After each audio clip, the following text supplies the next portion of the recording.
Greetings friends, my name is Pavel Steinman and now we'll dive into the top news of this day.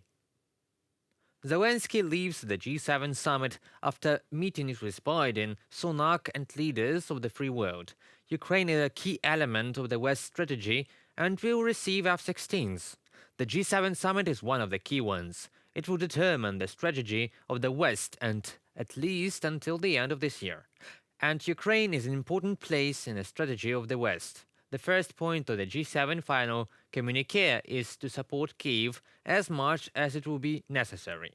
The leaders also made a separate joint statement regarding Ukraine. It includes support for Zelensky's peace formula, assistance to Ukraine during the war and in reconstruction, strengthening of sanctions and economic isolation of the Russian Federation. It is also established that the G7 will make efforts to compensate Russia for damages, and that war crimes should not go unpunished. The G7 summit in Hiroshima, with the participation of President Volodymyr Zelensky, supported the Ukrainian peace formula. The world hears our position. Protection and security guarantees the return of all our territories, all our people, justice, the implementation of our peace formula. We have an understanding with the world majority on every important point for Ukraine, and together we will increase Ukraine's potential. Perhaps it is this war that will lead to the restructuring of the global security architecture, turning it into a more modern and effective one.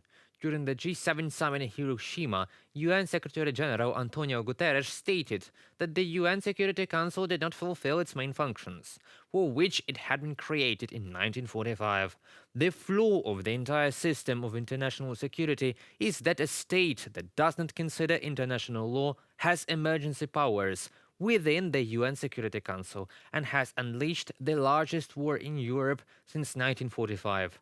Russia holds the chair in the UN and of a permanent member of the Security Council illegally. It belongs to the USSR and procedurally could not have passed to Russia. Russian accession to the UN should be considered according to the appropriate procedure. The statement of the UN Secretary-General testifies to the awareness of the problems that Kyiv has long been declaring at the highest level. And all this shows us that we are living in a very interesting historical time, when the old security architecture no longer works and the new one has not yet been built. But in order to build something new, you must first uproot everything old. And now I'm just talking about Russian aggression. So the extension of the Aviation coalition, the provision of F-16 aircraft to Ukraine and the training of Ukrainian pilots is very important. That's a good idea, that's a good thing coming of the G7, that finally they decided to prepare the ground in order to provide Ukraine with the jet fighters they need. So I think that the training of the pilots has already started. This is the first thing to do. And I hope that soon we could provide Ukraine with this kind of arms. Such strengthening the defense forces of Ukraine with modern weapons will protect the country's airspace and accelerate the occupation. But we understand that war will not end in 1 week or months, but with every day the winning of Ukraine, and thus the all for free world is closer. So let's do it together. Russian propagandists announced completing the capture of Bakhmut on May the 20th. It is the 5th announcement of capture, and I will remind you that several dates were set before the Russian military for the capture of the city. New Year Eve, March the 1st, May the 9th, but still the Ukrainian defense forces continue to control a small area of the city in southwest, so the enemy's victorious statements are premature. The dynamics of the battles for Bakhmut has changed in favor of Ukraine.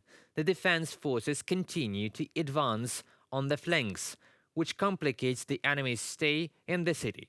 But you know what happened in Bakhmut? The city is completely destroyed. For the sake of control over it, Russians destroyed the city and laid tens of thousands of their mercenaries and soldiers.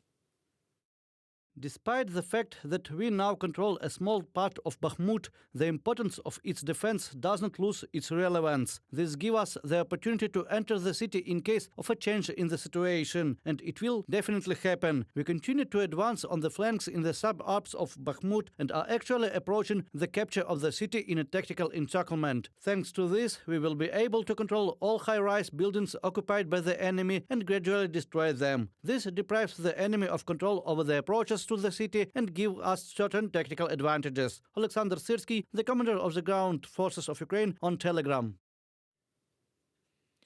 Thus, while it is still possible for the Russians to seize territory, it is no longer possible to win the war, because just one heroic Bakhmut defense for almost 10 months. It contained the main forces of the enemy and exhausted them on the eve of the summer campaign, for which Ukraine is preparing now. The first meeting of Volodymyr Zelensky and Indian Prime Minister Narendra Modi since the beginning of the Russian large-scale invasion of Ukraine. India, like a number of other major non-Western countries, takes a neutral stance towards the war. But Zelensky wrote on social networks that during the meeting he told the Indian Prime Minister about the humanitarian needs of Ukraine, including mine clearance and mobile hospitals, and thanked Modi for humanitarian support and for supporting the territorial integrity of Ukraine. Indian Prime Minister Narendra Modi announced his intention to do everything in his power to help normalize the situation around Ukraine.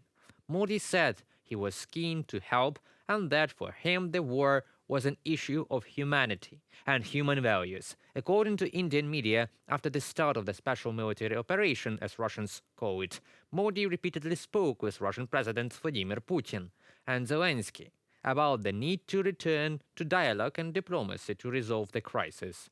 New Delhi and Moscow have enjoyed a close relationship for decades, and India has refused to condemn Russia for the war in Ukraine.